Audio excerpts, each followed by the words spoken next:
22 जनवरी का दिन रिमझिम की जिंदगी में एक ऐसा मोड़ लेकर आया जिसने पूरे घर को हिलाकर रख दिया।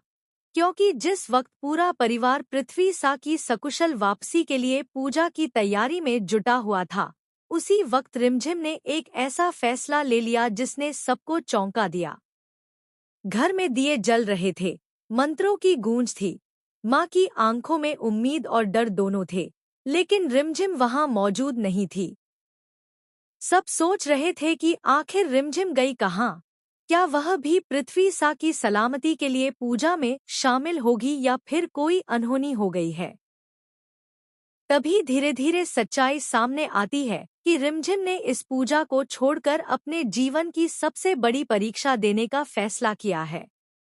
यह फैसला आसान नहीं था, क्योंकि एक तरफ परिवार की आस्था थी, भावनाएं थी और पृथ्वी सा के लौटने की बेचैनी थी, तो दूसरी तरफ रिमझिम का भविष्य, उसकी मेहनत और उसका सपना था, जिसके लिए उसने दिन रात एक कर दिया था। परीक्षा केंद्र में बैठी रिमझिम का मन बार बार घर की ओर चला जाता है।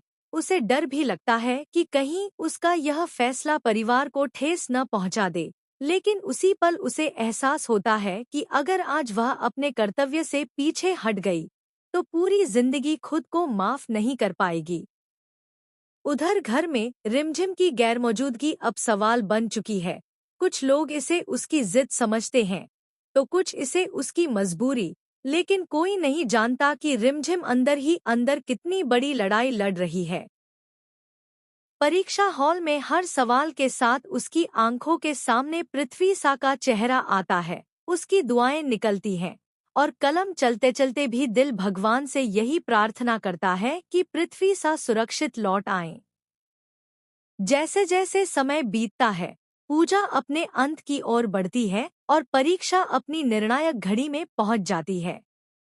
अब सवाल यह नहीं है कि रिमझिम ने पूजा क्यों छोड़ी, बल्कि सवाल यह है कि क्या उसका यह साहसिक फैसला उसे उसके सपनों तक पहुंचाएगा या फिर परिवार के रिश्तों में दरार डाल देगा।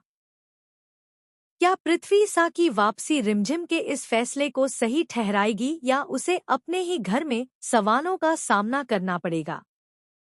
आने वाला वक्त बताएगा कि आस्था और आत्मनिर्भरता के इस टकराव में रिमझिम की जीत किस रूप में सामने आती है, क्योंकि कभी-कभी जिंदगी में सबसे कठिन फैसले ही इंसान की असली पहचान बन जाते हैं।